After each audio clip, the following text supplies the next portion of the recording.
Welcome to Reddit's For Sleep, where every story is your escape into calm. If this video helps you relax or drift off tonight, gently tap that like button so we can keep making more just like this. And if you haven't already, subscribe and let us tuck you in with a fresh hour of stories every single night. Story 1. I found my husband's second life in a small town, 800 miles away. I always believed my marriage was ordinary, not perfect, not thrilling, but safe, like a porch light left on through the night. We met during grad school in Portland, both of us pursuing our master's degrees in education. I taught fourth grade, and Evan became a high school counselor. We bought a little 2-bedroom house on a quiet street, painted the kitchen yellow, and hosted Thanksgiving 3 years in a row.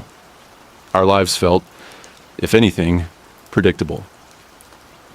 And for a long time, I found comfort in that. Evan was a man of habits. He made coffee the same way every morning, black, French press, 1 sugar. He hated cell phone notifications, always kept his ringer off. He read paperbacks from the used bookstore near our house and left receipts tucked inside them. He kissed my cheek before work and said, "See you at 6, like a clock striking the hour. So when he missed dinner one Thursday evening and didn't answer my calls, I assumed something ordinary had gone wrong. A car issue, a dead phone, maybe a student crisis that kept him late. I reheated the spaghetti and poured myself a glass of Merlot. I waited. By 10, I started to worry. By midnight, I called the local hospitals. He wasn't in any of them. By morning, he still hadn't come home. I filed a missing person report. I called his mother in Arizona, who hadn't heard from him either. That weekend passed in slow motion terror, the kind where you forget to blink, forget to eat, forget to sit down. I thought he might be in a ditch, or maybe he'd had a breakdown and wandered off into the woods behind the school. But on Monday, I got a call that changed everything. The officer on the other end said Evan had been found, alive. Well, not in any danger. But here's the part that didn't make sense. He'd been found in Ashtabula, Ohio, a tiny town I'd never heard of, 800 miles away. He was seen at a gas station convenience store. The clerk had called the police because Evan had been pacing outside for an hour, talking to himself. The police found his license and called me. When they approached him, he was calm, cooperative. He said he wasn't missing. He'd just gone to check on something. They let him go. I flew out there the next day. I found him staying in a roadside motel, room 208. He looked thinner, sleep-deprived. His eyes were bloodshot, like he hadn't rested since he left. I asked him, point blank, "What the hell is going on?" He stared at the carpet for a long time. Then he said, "I didn't know how to tell you." Turns out, Evan had another life. Not a wife or kids, but something strange, something harder to explain. He had a house, a second job, friends, a whole parallel life in Ohio. And he'd been maintaining it for nearly 5 years. He explained it slowly, with the kind of shame that feels older than the words used to describe it. It started with a long-distance friend he met online, someone who offered him a job consulting at a youth center in Ohio. At first, he just flew in once every couple of months. Then he stayed longer. He liked the town, the quiet, the way no one knew him. He told me he needed space to breathe. Eventually, he bought a little house there cash and told me he was going on retreats or conferences. The money he made there, he stashed in a separate account. The clothes, the toiletries, even the cheap brown leather couch he bought for the Ohio house. They were all part of a second life he never intended to explain. He insisted he never cheated on me, that it wasn't about another woman or a secret addiction. It was about freedom. "I don't know how to be just one person anymore," he told me, voice trembling. I didn't mean to lie for this long. I kept thinking I'd end it, and then I couldn't. I didn't cry, at least not right away. I think I was too stunned. Back in Portland, I went through the stages of grief without a funeral.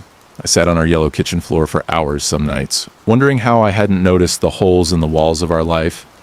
I replayed conversations, flights, birthdays.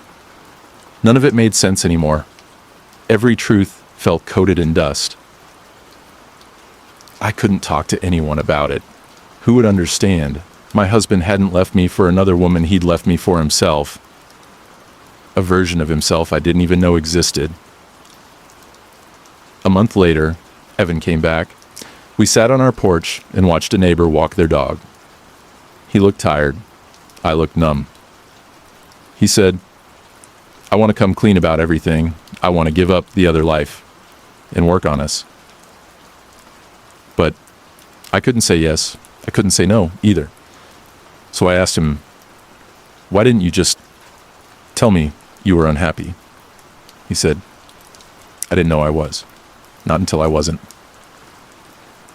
I eventually filed for separation, not because I didn't love him, but because I couldn't unknow what I now knew. Some betrayals don't come with villains. Some are just the quiet, aching cracks of a person breaking under the weight of the life they built. Sometimes, the people we love are simply split down the middle. It's been 8 months since that conversation. I've started seeing a therapist. I go on walks in the evening, breathing in the wet earth smell of Portland after rain. I bought a bicycle. I sleep alone now, but not restlessly. I'm learning to be one person again. And every so often I get a letter from Evan. Not emails, not text letters. He says he's in therapy too. He sold the Ohio house. He's back in Arizona, helping his mom recover after surgery. I haven't written back, but I keep the letters in a wooden box under my bed because some chapters don't need to be rewritten, only understood, quietly, like a whisper before sleep. Story 2. My dad left when I was 12, then asked me for a kidney at 29. I was 12 when my father walked out. It was a Tuesday morning in October, the kind where the air smells like firewood and school feels too early. He didn't yell. He didn't slam the door. He just packed 2 duffel bags, kissed the top of my head, and told my mom, "I need space." And that was that. We never heard from him again. No calls, no birthday cards. No. I'll come back when I figure things out. He was gone. My mom went from part-time bookkeeper to full-time everything. She worked late, skipped meals, and cried quietly in the shower. I'd sit outside the bathroom door pretending not to hear. That kind of pain changes how a kid grows up. I learned to microwave soup and forge her signature on permission slips. I learned to become smaller, so I wouldn't add weight to her already sinking shoulders.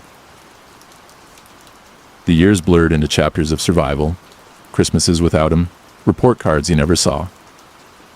A graduation seat left empty. I stopped saying "Dad" out loud.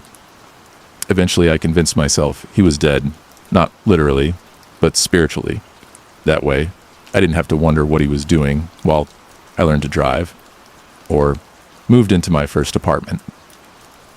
I'm 29 now. I live in Indianapolis, work as a nurse, and rent a quiet 1-bedroom where the walls are painted a soft gray blue. I like drinking coffee on the balcony while listening to jazz or rain sounds. I have a cat named Elliot, a boyfriend who reads more than he talks, and a peacefulness I've fought hard to build. So when I got a Facebook message from a stranger with the subject line, "Urgent your father," I nearly deleted it without reading. But curiosity is a stubborn thing. The message read, "Hi, you don't know me. My name is Rachel. I'm married to your father, Thomas. He's very ill in stage kidney failure. You're listed as his next of kin and a potential donor match. I know this is a lot, but if there's any chance you'd be willing to talk, please call me." Attached was a number. I stared at it for a long time, like it might catch fire. I didn't respond. Not that day. Not the next. But after a week of sleepless nights and dreams where my 12-year-old self kept asking, Why did he leave? I called. Rachel picked up. Her voice was soft and tired. She explained that Thomas had been in and out of the hospital for over a year. His kidneys were failing fast. He was on dialysis 3 times a week, barely able to walk. His only chance, she said, was a transplant. And you're a match, she said quietly. I asked how they found me. She said he'd finally told her about the daughter he left behind. He had my full name, which made it easy. I was stunned. All this time, he'd known where to find me. Rachel asked if I'd speak to him. I agreed, partly out of morbid curiosity. She handed the phone over. His voice was weak, rasping, but familiar like a distant echo of bedtime stories I'd buried under silence. "Hey, sweetheart," he said. I said nothing. I know I don't deserve to ask you for anything. I don't know who else to turn to. I wanted to scream at him, ask where he was when I stayed up nights helping Mom pay bills, or when I graduated from nursing school, or when I cried in a hospital parking lot after losing my first patient. Instead, I asked, "Why now?" He sighed. "I never stopped thinking about you. I just thought you'd be better off without me. I messed up, I know that, but if there's any way to make things right, even just to talk." I told him I'd think about it. That night, I sat on my balcony for hours. My boyfriend, Mark, brought me tea and wrapped a blanket around my shoulders. He didn't push. He knows my silences mean I'm sorting a storm inside. The next morning, I requested the donor testing, just to be sure. I was a match. And here's the thing. I didn't tell him right away. I spent a month going to therapy, journaling, walking in the woods, crying during old Disney movies. I needed to know I wasn't saying yes out of guilt. I needed to feel in control. Eventually, I visited him, in person. He looked older than I remembered, gray hair, sunken cheeks, eyes heavy with regret. We sat in a sterile hospital room while a machine beeped steadily beside him. He tried to talk, to explain, to apologize, to rewind years with words. But I didn't let him. I said, "You don't get to rewrite the story. You left, and I had to build a life without you." He nodded. I told him I would donate my kidney. Not because he earned it, not because I forgave him, but because I had the power to help, and I refused to let his abandonment poison the parts of me that had learned to love anyway. "You don't get a second chance as a father," I told him, "but you might get a second chance at life. Don't waste it." The surgery went smoothly. I recovered fast, probably faster than I should have, because I was stubborn and eager to get back to normal. He wrote me a letter during recovery. It was handwritten, shaky but earnest. He said he'd name the kidney Grace, because that's what I'd given him. I didn't write back. I'm not sure if I ever will. But here's what I do know. Sometimes closure isn't a warm hug or a heart-to-heart. Sometimes it's a hospital hallway, a signature on a medical form, and a quiet drive home.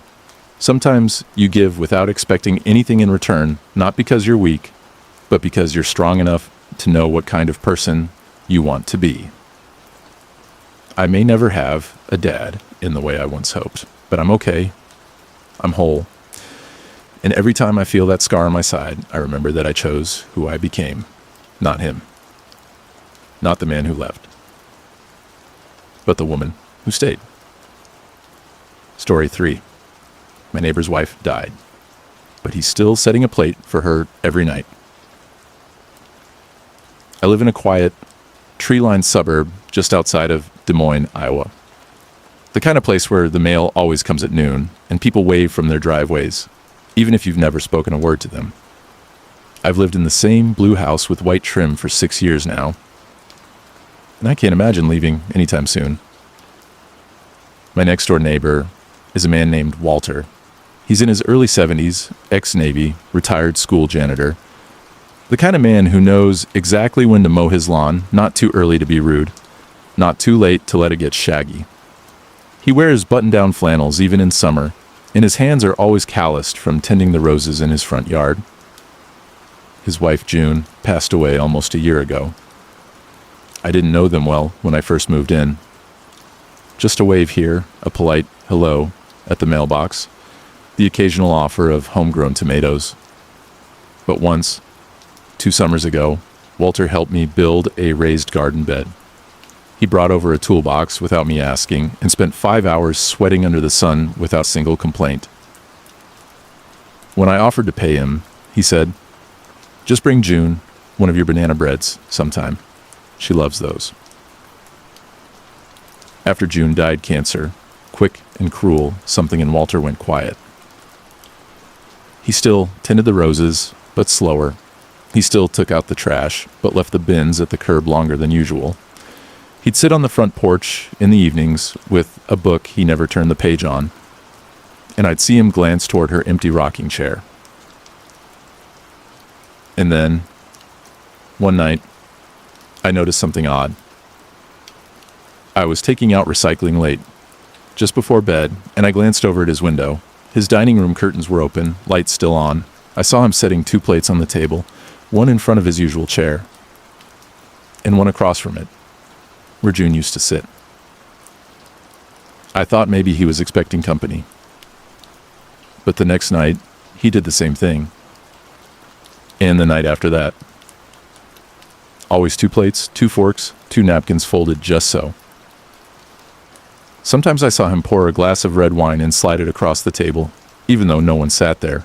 He'd take a few bites of food, raise his glass slightly, and whisper something I couldn't hear. It wasn't dramatic. It wasn't sad, really. It felt respectful, like he was keeping some sacred rhythm alive. I started baking banana bread again. One afternoon, I brought him a loaf, still warm in the pan, and walked it over. He opened the door with a surprised smile. "Well, if it isn't the neighborhood baker," he said. We sat on his porch while cicadas buzzed like static in the trees.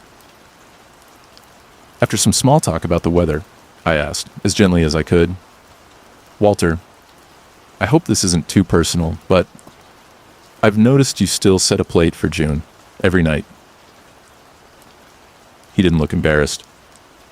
Didn't laugh it off. Instead, he nodded slowly and said, "I suppose you'd like to know why?" I said only if he wanted to tell me. He looked out across the yard, squinting like he was watching a memory walk by. "We were married 49 years, he said. Met in high school. I kissed her behind the gym during homecoming and never looked at another girl again. She loved lemon drops and never learned how to park straight. She used to hum when she cooked, not sing, just this little tune. Only she knew. Every morning for 49 years, she made me coffee and told me she hoped I'd have a good day. And every night we had dinner, no matter what, even if it was just soup." I listened, heart slowing to match the rhythm of his voice. "When she died," he continued, "the world got real quiet, quieter than it's ever been. I couldn't sleep, couldn't eat. Some days I forgot to breathe. But one night, I sat at the table and set her plate like I always did. Habit, I guess. I poured her a glass of wine and whispered what I would have told her if she were there. Work was slow. Your roses are blooming. I miss your laugh." And for a moment, it felt like she was. He turned to me then. His eyes weren't sad. They were steady, calm. So I kept doing it every night. Not because I think she's still here, not exactly, but because that ritual, the act of remembering her out loud, it helps me heal, helps me sleep, helps me stay human. I felt tears sting behind my eyes, but I didn't let them fall. "That makes a lot of sense," I said softly. He smiled. "People think grief is about forgetting or moving on, but sometimes it's about making space for the love that's still there." We finished our coffee. I left the banana bread and walked home slowly, like the world had changed its pace. Since that day, I've started noticing how often people talk about grief like it's something to get through, like a mountain you climb and leave behind. But Walter taught me it's more like a garden, something you tend to every day, even when nothing blooms. Especially when nothing blooms. Sometimes I see him through the window, raising his glass to an empty chair, and I whisper to myself, "Good night, June." Because love that deep doesn't vanish. It just changes shape into memories, into rituals, into quiet moments between the noise. Story 4. I followed every rule at work, and it cost my boss $2 million. Client. I've always been a rule follower. It's how I was raised. Southern household, Navy dad, school teacher, mom. Do things right the first time and don't cut corners. That was drilled into me before I could spell my own name, and for most of my adult life, it served me well. I'm 38 now, based in Charlotte, North Carolina. Married, no kids yet. I work in enterprise software, managing accounts for high-value clients, mostly boring stuff, unless you're into contracts, compliance, and endless emails. A few years back, I was working for a mid-sized tech firm. Let's call it Infrasoft. I'd been there 6 years, knew the ins and outs better than most, and had a reputation for being reliable. Not flashy, not loud, but solid like a dependable pair of boots. That's probably why I was assigned to the Bridgeline Energy account. They were one of our top clients, $2 million a year in licensing and service fees. High maintenance, but profitable. I'd managed them for 2 years with no issues. But then we got a new VP of sales, Dan. Dan came from a flashier, move fast, break things kind of company. Think Silicon Valley swagger in a Carolina golf shirt. He loved buzzwords like disrupt, 10x, and agile pivot. You could practically hear the LinkedIn posts forming in his head when he talked. Within a month, he made it clear he didn't like me. Too slow, he said. Too by the book. You need to loosen up if you want to keep up. Thing is, I wasn't slow, I was careful. I followed protocol, especially with regulated clients like Bridgeline.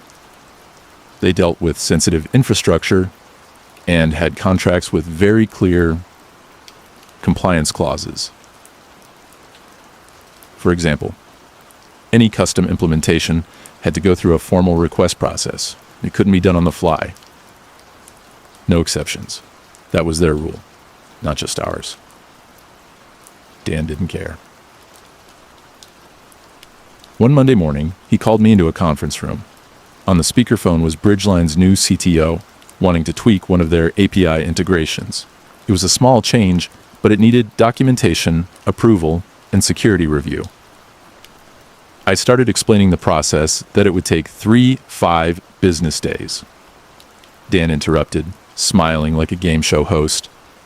"We can actually knock this out in 24 hours. No need for all the red tape, right?" I blinked. "Dan, their contract requires..." He waved me off. "It's a tiny change. Just do it." The CTO seemed pleased. "Great. Appreciate the fast turnaround." I said nothing, just nodded. And that night, I sent Dan a formal email summarizing the conversation. "Per your directive in today's meeting, I will implement the requested Bridgeline API change without standard documentation or compliance review. Please confirm." He replied, "Confirmed. Get it done." So I did. 24 hours later, the change was live. Everything worked for a week. Then Bridgeline's internal audit team ran a security sweep. They found the change. And more importantly, they found no documentation, no formal request, no risk review, just a code push that broke their compliance chain. They were furious. The CTO tried to throw me under the bus, saying, "We assumed Infrasoft followed its usual protocol." I sent over the email trail, every word, every confirmation. Bridgeline terminated their contract within 48 hours. Dan stormed into my office, red-faced. What the hell happened? I calmly slid my printed emails across the table. "You told me to skip protocol. I documented it. You confirmed." He stared at the paper like it might bite him. Later that week, I was called into a meeting with HR and the company's legal team. They asked me if I followed procedure. I said, no, but I was directed to bypass it, and I documented everything. They thanked me for my time. That was the last I ever heard of it. Dan was quietly let go the following month. Bridgeline never came back, but the fallout led the company to rewrite its compliance protocols and create new oversight roles.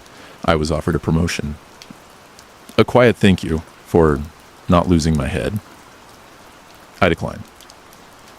Instead, I took a job at a smaller firm, one where the leadership listens, and protocol isn't treated like a nuisance. Sometimes, people act like following rules is weak or passive.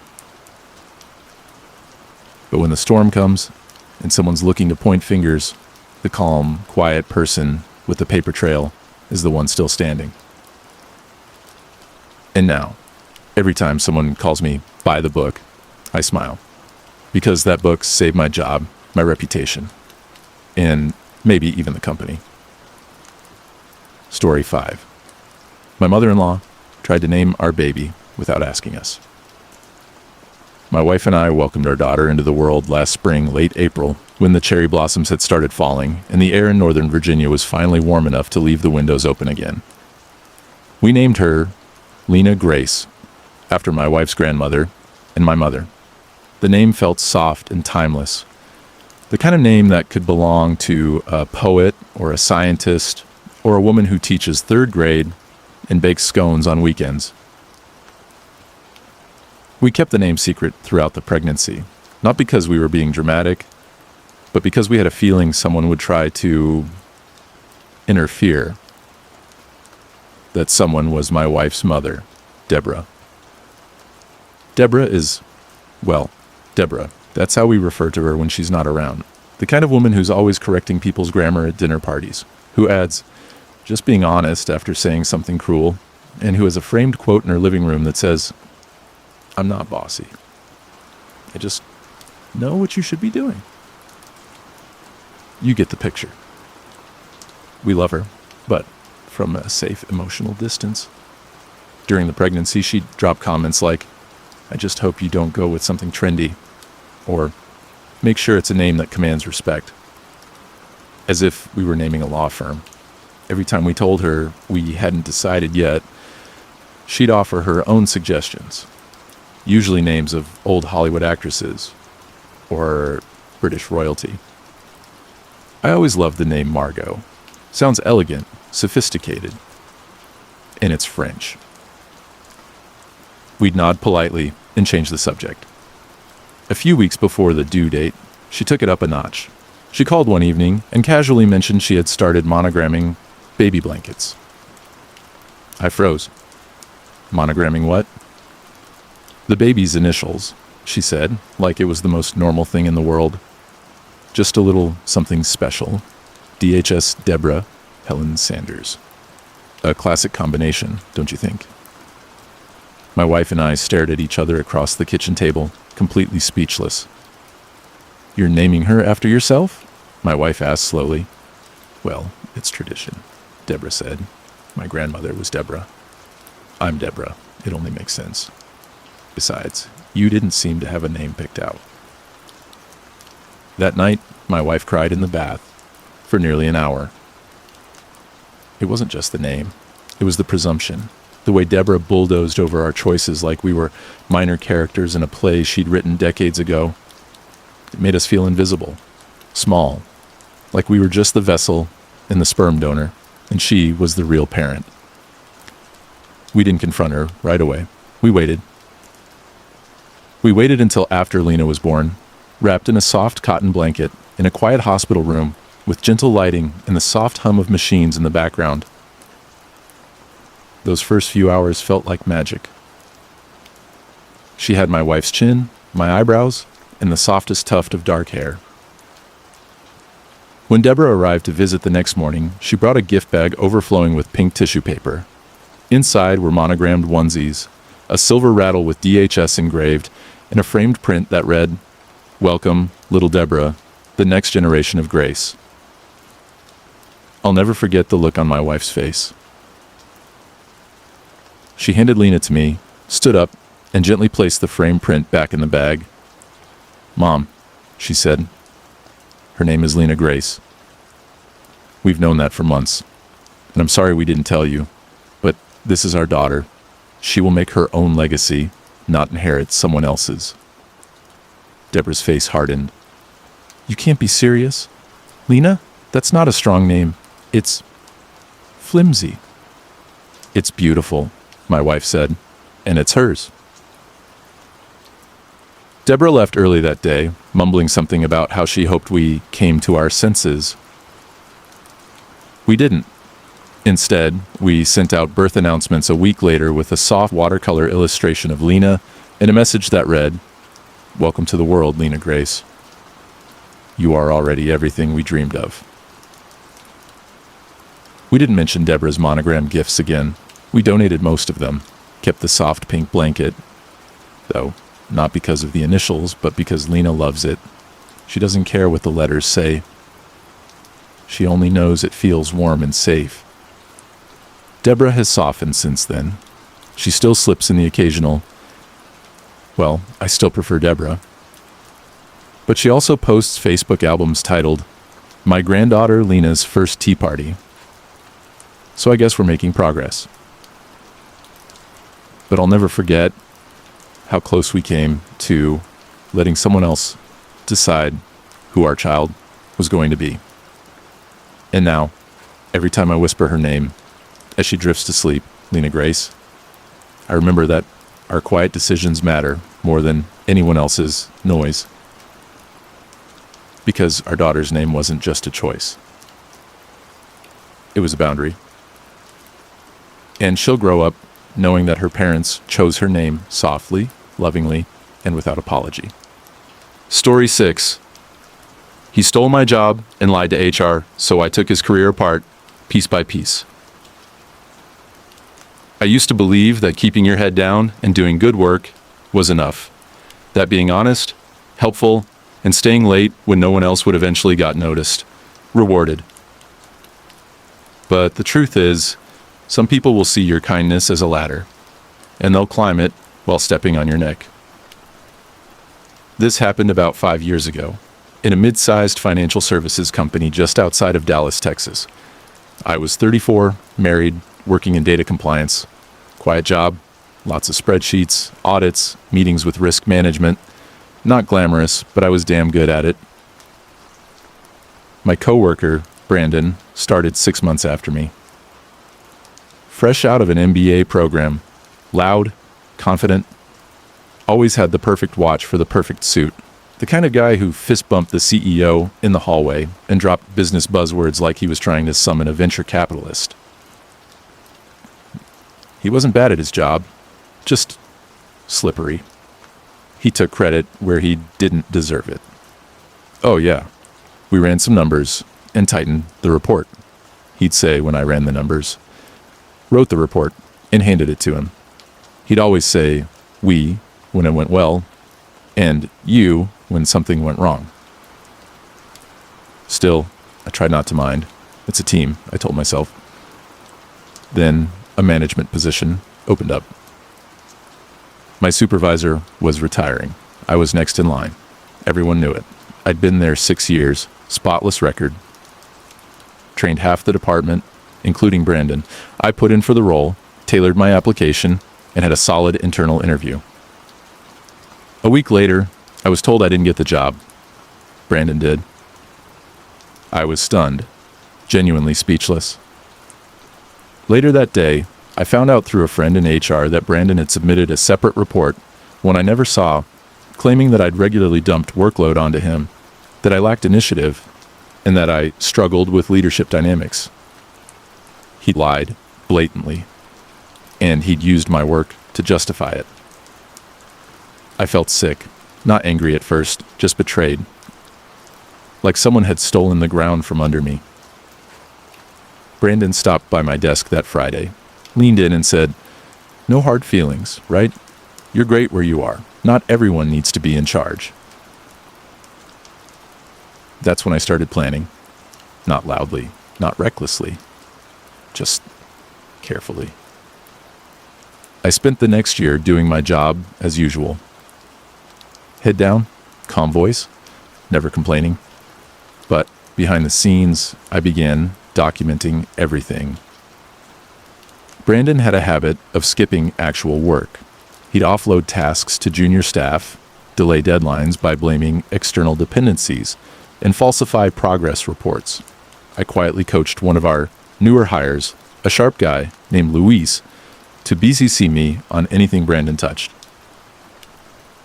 I started cataloging timestamps. Who really completed what? What data was manipulated? I built a quiet little archive, backed up off-site with a full paper trail. 6 months in, our company underwent a third-party audit routine, but intense. The auditors requested breakdowns of compliance reports that Brandon had been managing directly. One of them was badly off, numbers didn't line up, timestamps were missing, and several forms were clearly retroactively edited. Brandon blamed Luis. Luis had receipts. The auditors escalated. HR opened a review. I waited, watched.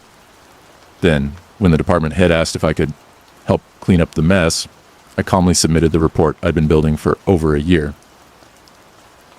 I didn't frame it as revenge. I framed it as clarity. Here's a complete log of task ownership, edits, original files, and team contributions for the last 14 months, I said. Let me know if you need anything else. 3 directors, 2 HR reps, and one very uncomfortable Brandon reviewed it over the next 2 weeks. Brandon was fired, not just fired, but disgraced. His glowing performance reviews were nullified.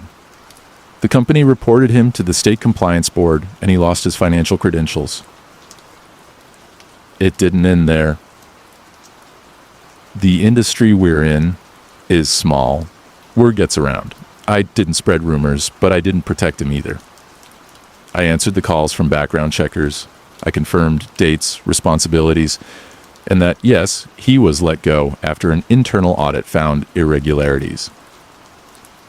A year later, I got promoted, not to his position, to something better, a department head role at a different company where I now mentor others, not just in work, but in resilience. Because here's the quiet truth about revenge. It doesn't have to be loud, or cruel, or fast. Sometimes, the best revenge is building your case, brick by brick, in silence, until the weight of truth becomes too heavy for the lie to stand on. Brandon climbed fast. But I built something solid. And when the wind came, I was still standing. Story 7. I'm 42 and pretending to be happy, but I don't know who I am anymore. I'm sitting on my back porch with a mug of chamomile tea. It's late, the porch light flickers sometimes, and the air smells like wet grass and fading barbecue smoke from a neighbor's yard. The wind moves gently through the trees, and for a moment it feels like the world is asking me to be honest. So, here it is. I'm 42 years old, married, father of 2, living in central Pennsylvania, in a house with good bones and a decent yard. I drive a reliable sedan, coach Little League, mow the lawn every Saturday, and know exactly which neighbors put their trash out late. And I don't think I know who I am anymore. It didn't happen all at once. It crept in slowly, like a quiet fog. I started noticing it during the pandemic, those long, blurry months when every day felt like Tuesday and every conversation was about hand sanitizer or unemployment. I'd wake up, log into work, sit through video calls I didn't care about, eat dinner, watch TV, go to bed, repeat. At first, I blamed it on the stress. Everyone was exhausted. Everyone was numb. But after things started returning to normal, kids back in school, restaurants reopening, traffic coming back, the feeling didn't leave. It deepened. I go through the motions every day, smile at my wife, not at the right moments. High-five my son when he catches a pop fly. Pretend to care about deadlines at work. I laugh at group chats, send emojis like everything's fine, even though I often feel like I'm watching my life from outside the room. It's not depression. At least I don't think it is. I get out of bed, I shower, I eat, I don't feel sad, I just feel disconnected. Like I'm a supporting character in my own story. My wife is wonderful. She really is. Smart, funny, patient. But lately, when we lie in bed at night, I catch myself wondering if we're just roommates with matching schedules. Our conversations are mostly about logistics, who's picking up the groceries, what time the dentist appointment is, whether the cat threw up again. We don't fight. We just don't really talk. The last time we had sex, we both said, "I love you," like we were clocking in at work. Sometimes I think back to when I was younger. In college, I played bass in a band, just dive bar gigs. Nothing serious. But I loved it. The sweat, the noise, the feeling of losing yourself in a song that didn't care what your day job was.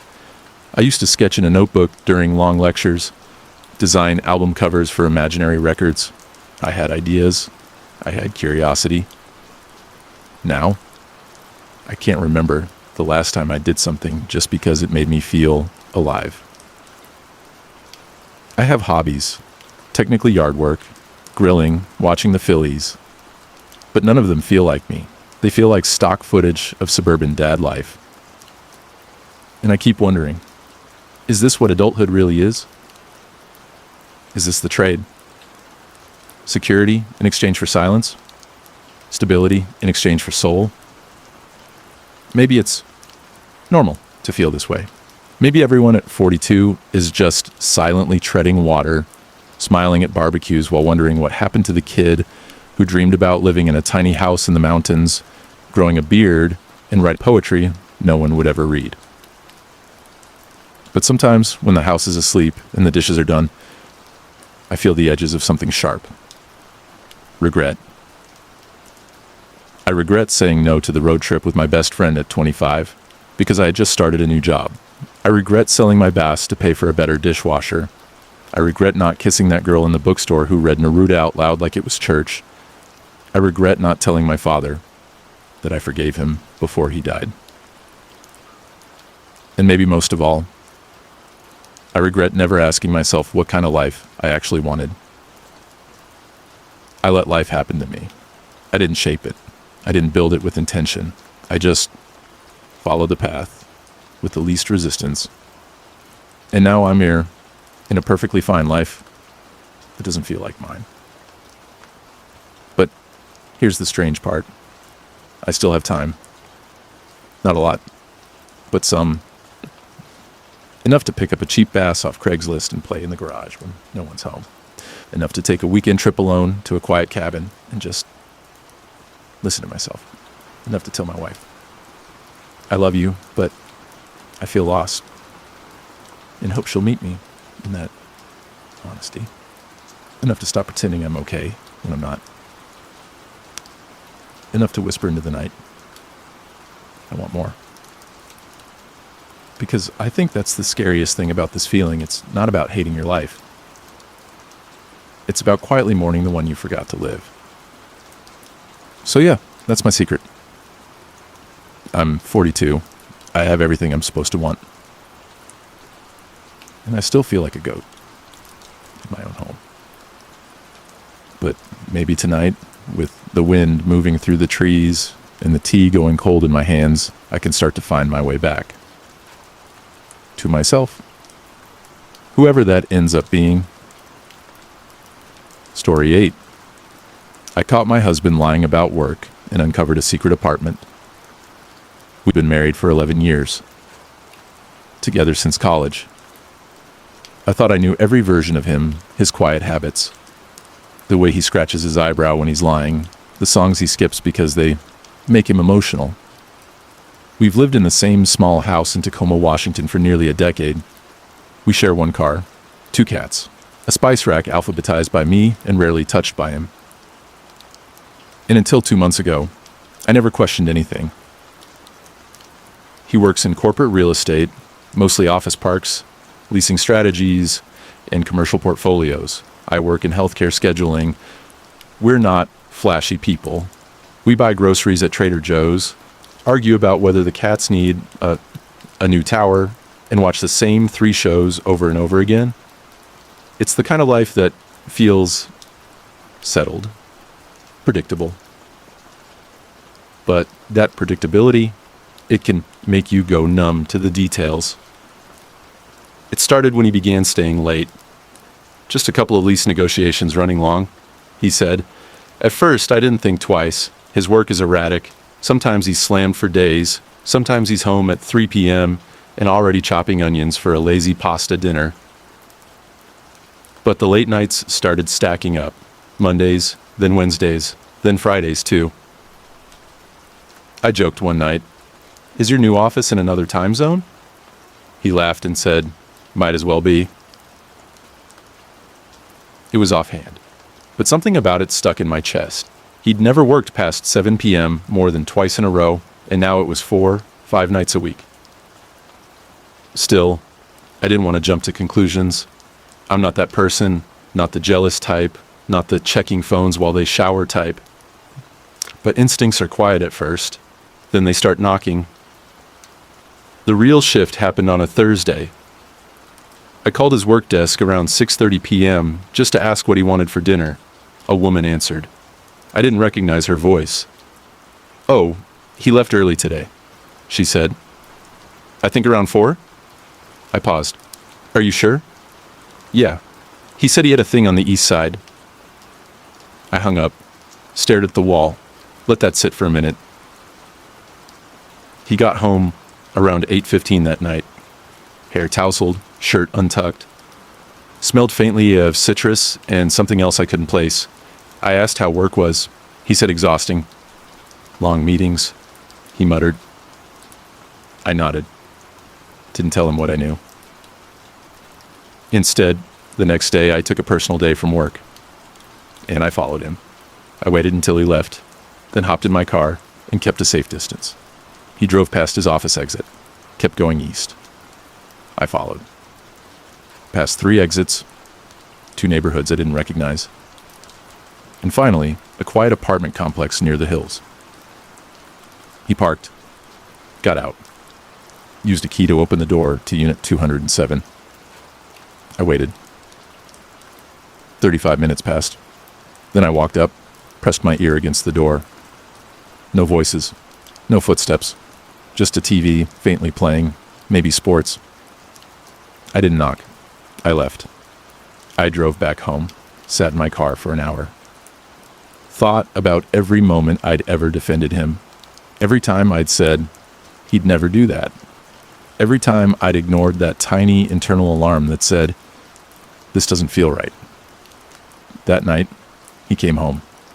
Same smile, same tousled hair, same easy charm. I asked, "Do you want to tell me where you really go after work?" His face cracked, just a tiny flicker, but it was enough. He sat down slowly, didn't speak for a full minute, then he sighed. "It's not what you think," he said, which is always what people say when it's exactly what you think. He explained slowly, awkwardly, that he'd rented a small apartment by himself. He called it his reset space. Said he couldn't breathe at home anymore, that the stress, the routine, the closeness had become suffocating. "I'm not cheating," he said. "I swear. I just needed somewhere to feel like myself." I asked, "Why didn't you tell me?" He looked ashamed. "Because I didn't want to explain why I needed it. I thought you'd be mad. Or hurt. And I didn't want to deal with the fallout. So I lied. I shouldn't have." I didn't yell. I didn't cry. I just nodded. Got up, took my keys, and left the house for a few hours. That was 6 weeks ago. We're still living together. We're in therapy. We really talk, every night now. Sometimes it feels like we're rebuilding something. Other nights, it feels like we're roommates who forgot how to love each other. I've seen the apartment now. It's small, neat, almost sterile. A couch, a desk, a record player. Not a single photo on the wall. He says he's planning to let it go, that he wants to come back fully, that he wants our life again. But trust doesn't come back in a weekend. Some wounds aren't bloody, they're quiet. They're the kind that make you question your own memories. I still don't know what's next. But I know this: marriage isn't just about loyalty. It's about honesty, even when the truth is uncomfortable. And sometimes the biggest betrayal isn't cheating. It's living a second life while pretending the first one is enough. Story 9. My dad tried to use my wedding to repair his image after abandoning us for 15 years. I got married last autumn in Asheville, North Carolina, late October, when the trees were ablaze with orange and gold and the air smelled like firewood and cider. We had a small ceremony, just 50 people, close friends, family, quiet music, handwritten vows, and no pressure for anything to be perfect. I wore a tea-length dress. My husband cried during the first dance. We served hot apple pie instead of cake, and everyone still talks about it. But there's something they don't talk about, because most of them didn't know. My dad tried to crash the wedding. And not just crash it. He tried to stage a redemption arc. Let me back up. My dad left when I was 9. No warning, no custody battle, just a text message to my mom saying he couldn't do this anymore and needed to start fresh. I remember it like a movie. My mom dropped her coffee mug when she read the message. It shattered. She didn't pick it up for hours. We never heard from him again. No child support, no birthday cards, no explanation. I used to imagine that he was living in a cabin or maybe traveling the world, anything to make sense of why he left. But eventually, I stopped wondering, stopped hoping. My mom raised me on her own. She worked night shifts, sold old jewelry to make rent, and still managed to braid my hair every morning. She never spoke badly about him, just said, "He made a choice. We'll be okay without him." And we were. Fast forward 20 years. I'm 29, college grad, career in social work. Met my husband on a rainy Tuesday when he offered me the last blueberry muffin at a bakery and smiled like he already knew me. We dated 3 years. He proposed under a tree that now stands behind our home. Life, in its quiet way, began to bloom. I didn't invite my father to the wedding. I hadn't spoken to him in 15 years. Last I'd heard, he lived 2 states away and sold used cars. But 3 weeks before the wedding, he emailed me. Not a letter, not a call. An email with the subject line, "Would love to reconnect before the big day." I stared at it for nearly an hour. In it, he said he'd seen a photo on Facebook and was so proud of the woman you've become. He asked if we could meet for coffee. Said he wanted to make things right. I didn't reply. A few days later, he emailed again. This time, he mentioned wanting to walk me down the aisle. I felt like I'd been slapped. He wasn't there when I lost my first tooth, or when I got stitches, or when I sat on the porch crying after my first breakup. He wasn't there when I got into college, or graduated, or moved into my first apartment and called my mom just to hear a familiar voice. But now suddenly he wanted to walk me down the aisle. I wrote him back a single sentence. "This day isn't about you." He didn't respond. I thought that was the end of it. Then came the wedding day. Everything was beautiful. My mom wore blue. My best friend caught my bouquet. The officiant cried during our vows. And just as we were lining up to take photos behind the barn, where the sun was dipping low and painting everything gold, my cousin rushed over, wide-eyed. "There's a man at the gate," she whispered. "Says he's your father." I felt my stomach drop. I walked to the gate alone. And there he was. Same face, older, same eyes as mine, but cloudier. He was wearing a suit that didn't quite fit and holding a gift bag. "Hi, sweetheart," he said. I stared at him, didn't speak. I just wanted to see you. You look amazing. I asked why he came. He said he hoped to surprise me, that maybe seeing him there would make me forgive him, that a father seeing his daughter get married was a special moment, and he didn't want to miss it. I told him that moment passed years ago.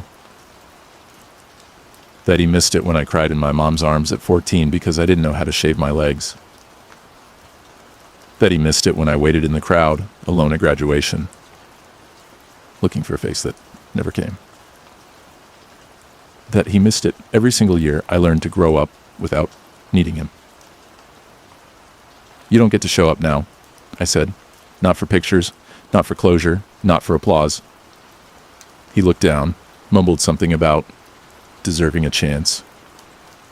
I said, no, what you deserved was the chance to raise me, and you gave it away? I turned, walked back through the gate, told the venue staff not to let him in. The wedding went on. My mom walked me down the aisle. And later, during toasts, I stood beside her and thanked her not for replacing him, but for never letting me feel like I needed to. That was the night I stopped carrying him in my heart like a ghost.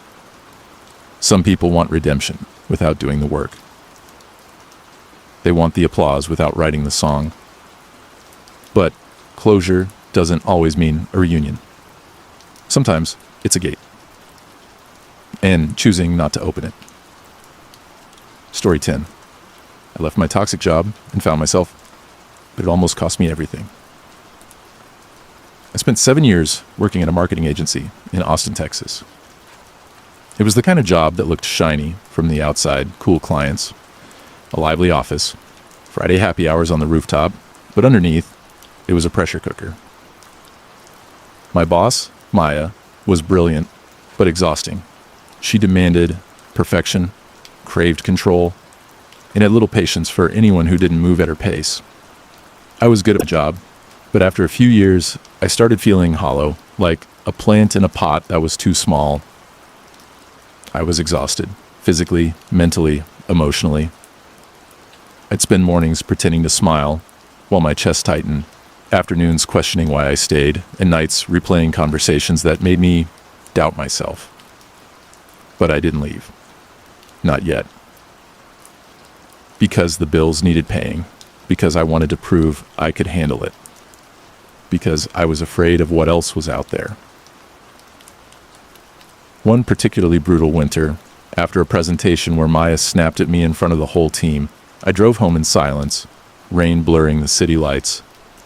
I remember pulling into the driveway, staring at the dark house, and feeling the weight of every exhausted breath I'd taken that day. That night, I couldn't sleep. My mind raced. I kept asking myself, is this all there is? The next morning, I called in sick. I stayed home for 3 days. No phone, no email, just blankets, herbal tea, and quiet. In that time, I realized something crucial.